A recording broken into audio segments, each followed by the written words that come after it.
the matter? It's these eggs. Can't stand soft-boiled eggs that are all runny like this. I told Hermione to boil them exactly 4 minutes. Well, does this look like a 4-minute egg to you? I'll have to speak to that woman. All right, but let me speak to her. I mean, I don't want to fire her the day after I hired her. And besides, sometimes you get a little lofty with people. That's not true, only when it's necessary. And besides, didn't I tell you that I didn't want you to hire anybody without me?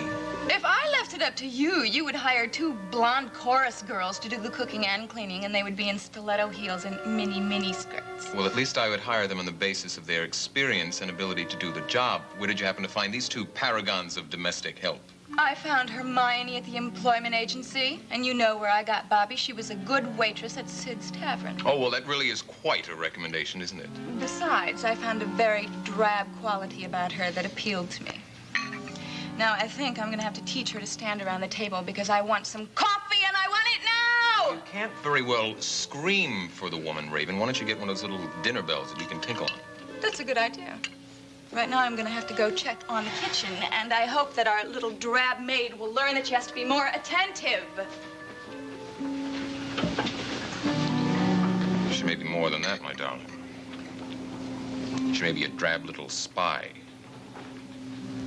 Jody, I can only talk for a minute. I just wanted to tell you I don't have the watch. Bobby, why not? What happened? Well, I told you I dropped it and broke the crystal, and it doesn't play any tune now. But when I tried to get it out of the house, I got caught. Bobby, please, give it up now. Listen to me. You're only going to get yourself into trouble. It's too late now, Jody. I've got to try and find...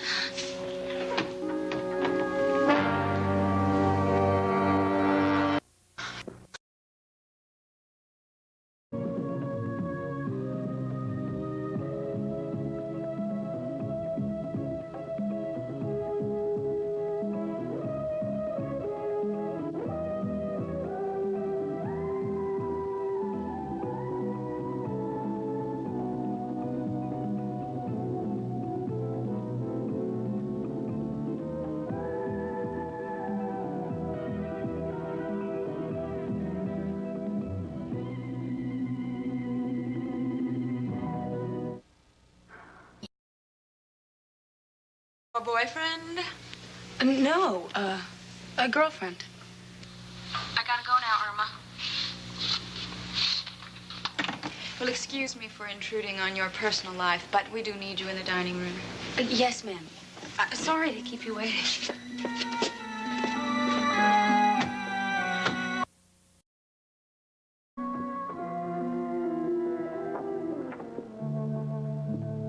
Short conversation, long face. How come? Oh, just the way things are right now, I guess. Oh, honey, cheer up. Things are bound to get better. Well, they can't get any worse. You planning to visit Gavin? Are you going to see him this morning? Yeah. Well, look, I've got to be going in a minute or so. Can I give you a lift? Sure. I could use a lift. Well, maybe once you see Gavin, you'll feel better. Oh, I doubt it. Especially since I'm not bringing him any good news. There's nothing to tell him. Nothing's happening. Well, why don't you talk about other things with Gavin? I mean, things other than his troubles. I do. At least I try. Miles, it's only surface conversation. And then we always ended back at the same old place where we started. Well, I guess it is kind of hard to avoid. How about you, honey? What's your day like? Busy. I want to get an early start, so I'll be leaving soon. How about you? Yeah, well, I'm going to my office right away this morning instead of the hospital first. Oh, that's right. You have to meet with Miss Avery. Yeah, I'm afraid it's the only time she'd agree to come for a visit. She's very choosy about her time. Aren't we all? Well, it's all right. There are a few things I want to straighten out with her. Oh, yeah? Like what? Well, in particular, I want to ask her a question about the way she seems to be using her charge cards rather freely. Anyway, I gotta go. You want to come? Yeah. Okay. Well, bye. Have a nice day. Yeah, you too.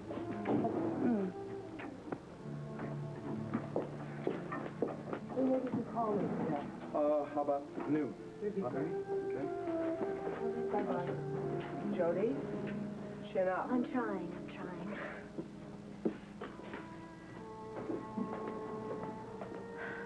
Nice fella. Yeah, real nice fella. I wonder if all doctors care so much about their patients. Well, I don't know, but my husband certainly does. Yeah, that's what I told her. Her? Mrs. C, does your secretary talk to you a lot about Dr. Kavanaugh? Well, I hadn't noticed that Nora talks to me about Miles any more than anyone else does. Yeah, I did. I couldn't help but notice it. What? I'm sorry, I don't understand what you mean. Yeah, what I mean is, every time Nora hears the name Jinx Avery, she looks like the cat that swallowed the cream. No, I think you're mistaken about that. No, I'm not. Look, I just don't want her filling up your head with a lot of nonsense about... About what? About Dr. Kavanaugh and that woman. That's what. Look, Nora is doing nothing of the kind, I can assure you. Mrs. Goodman, I have a lot of things to occupy my mind right now besides that nonsense.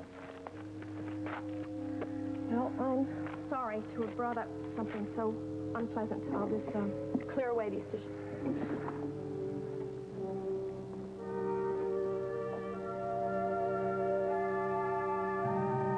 I've been looking for somebody to volunteer for an assignment, Tyler. Well, I have a feeling you're thinking about me, or I wouldn't be here right now, Chief. I've personally chosen you to volunteer. Well, I'm very flattered. Yeah? Well, don't be, because frankly, there weren't too many people I could choose from. But you've only been in Monticello a short period of time, so I think your face is new enough that we can get away with this. This sounds suspiciously like an undercover assignment. It is. What's the background? Well, we're looking for a guy that just blew into Monticello from New York about 2 months ago. He's going to be trying to make contact with other people interested in his line of work. Which is? Guns, primarily. He's one of the biggest dealers of illegal weapons in the East Coast. We think he's here in town to set up new headquarters in this part of the country. That's quite an honor for Monticello. It's an honor we can do without, but I don't think we have much choice in the matter. So what's this guy's name? His name is Ed Lorimer. Now, he's already contacted Earl Gander. Gander.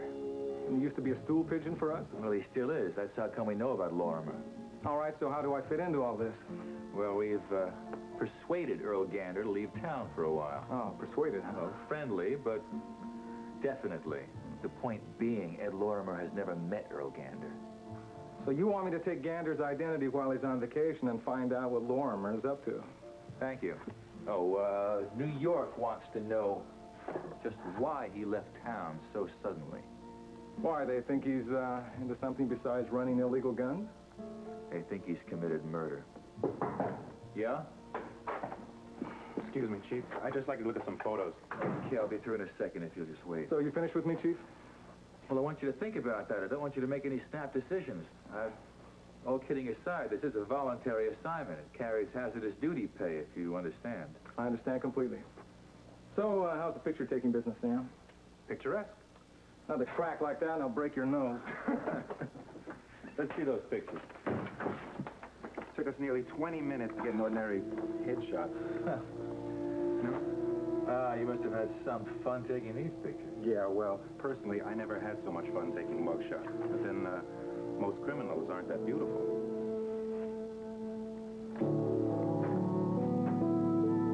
Yeah, most criminals aren't that beautiful.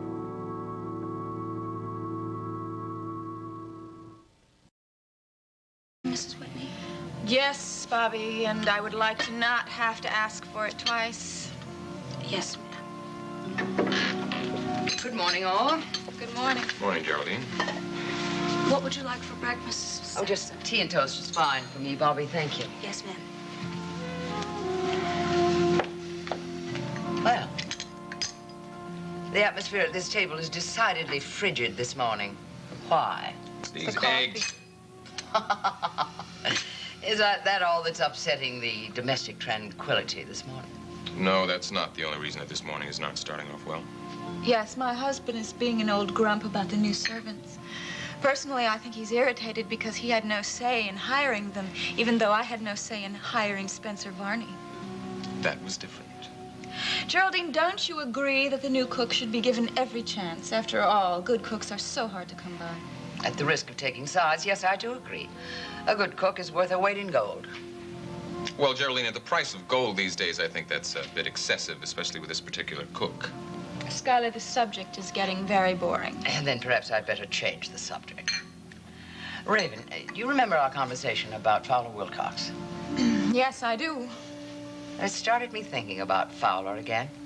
And I realized that somewhere I must have some photographs of him taken in Washington. Here. These were taken ages ago, of course. Which one is Fowler? He's on my right, next to Senator Foley. Very nice-looking man. Very. For God's sake, do we have to be treated for breakfast with a bunch of photographs that have no part in any one of our lives? Schuyler, he was a part of my life, however small it was. And we do know his son, don't we? Yes, we do. Unfortunately. I wonder if Damien would like to have those photographs. I'm certain that he would. And I am certain that he would not, due to the circumstances. He's made it clear that he's ashamed of his father, and I'm certain that he would like to forget about him. Schuyler, I don't agree with that. After all, Damien thought enough of his father to save his last letter to him. Why, he even went so far as to bring that letter to this house and read it to... Read it to whom, Geraldine? Yes, well, To you. He read it to me. To you. Yes, he just showed up one day, and he had this letter that he wanted to read to me, and I have no idea why he thought I would be interested. But that's all he did. Well, I've had it. I've told Chief Mallory that Tyler is not to harass us again, and I'm going to make sure that it's going to end once and for all.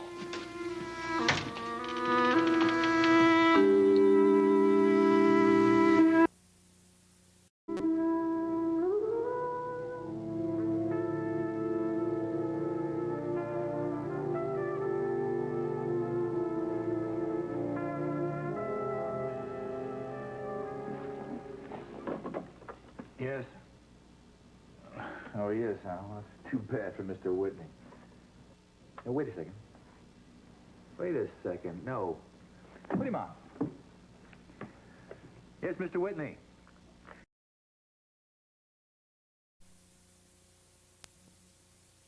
Tyler was at my house again, Chief, uninvited. I'm going to have him drawn and quartered. I'm going over your head this time, Chief.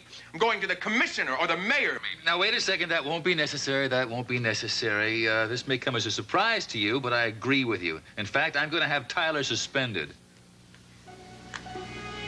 Wait a minute. Are you saying that just to assuage me to keep... No, I'm not. I'm very serious. I'm going to put him on indefinite suspension. Well, it's about time. It's about time you started using your head. Yeah, well, as soon as he goes undercover, I'll put him on suspension.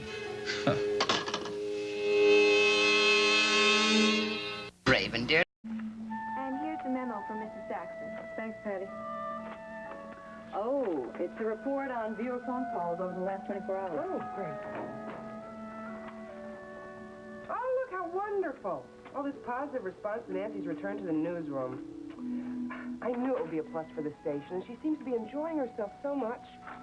Is there anything else? Nothing inter-office. Well, why don't we tackle this mail? We never can seem to keep abreast of it, can we? Seems that way.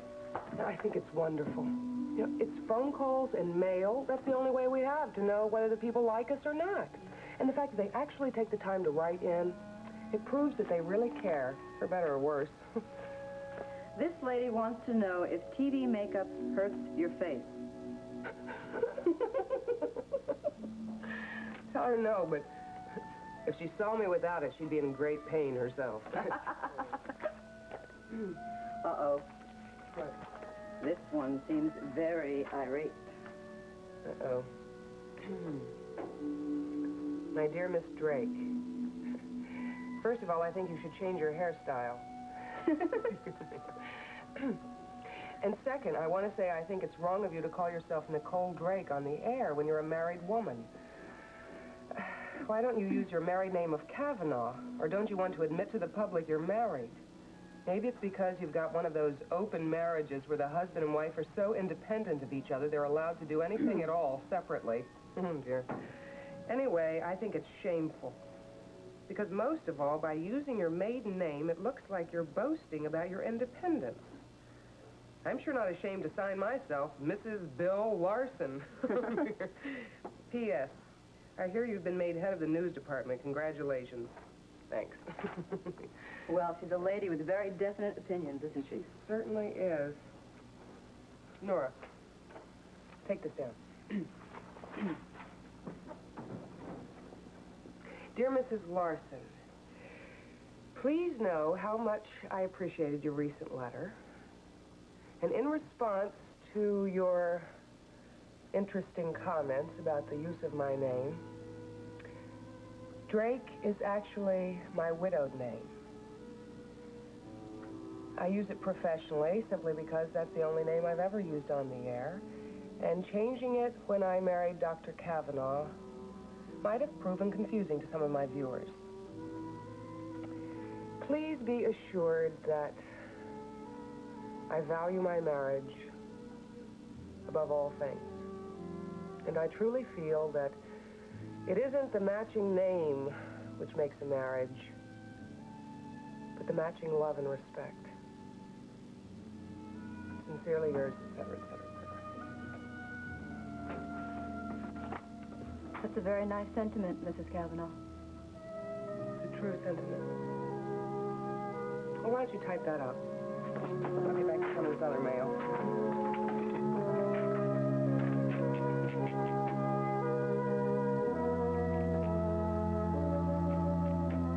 You like what you do, don't you? Beg your pardon? I mean, you like doctoring.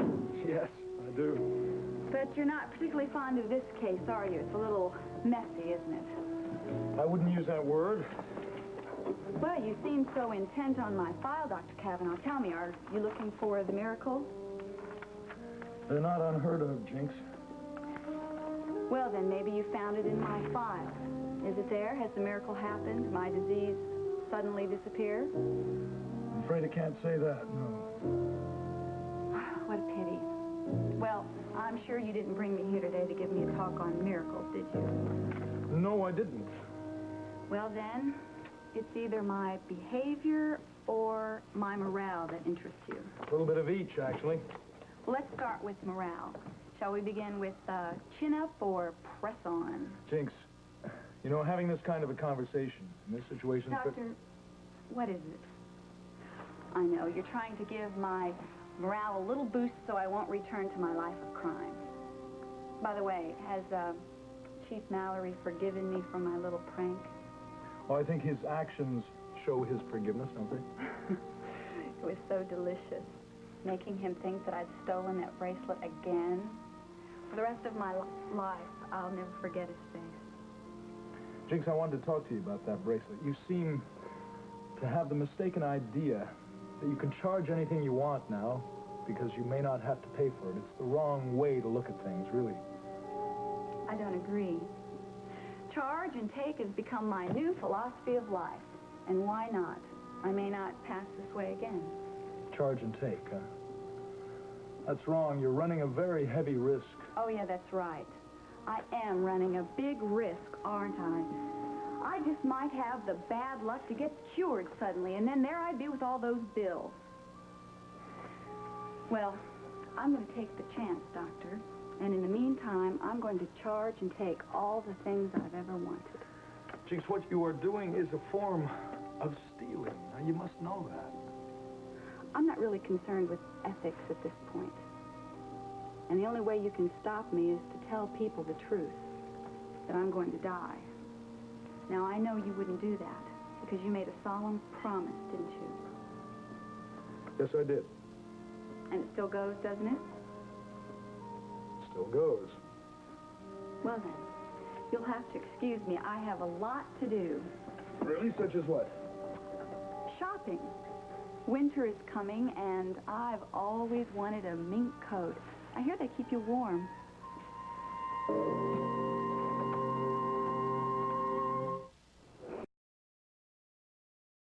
So distraught.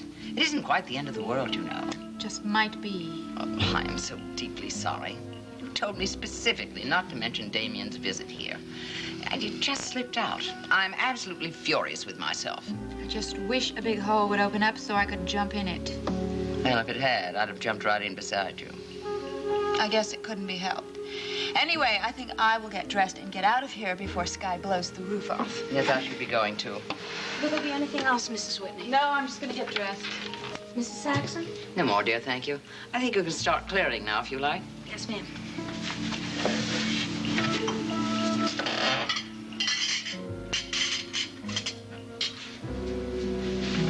Where's my wife?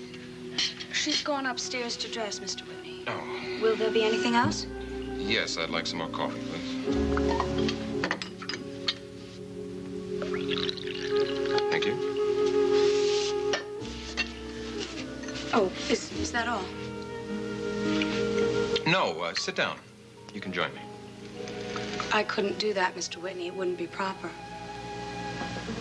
I said sit down.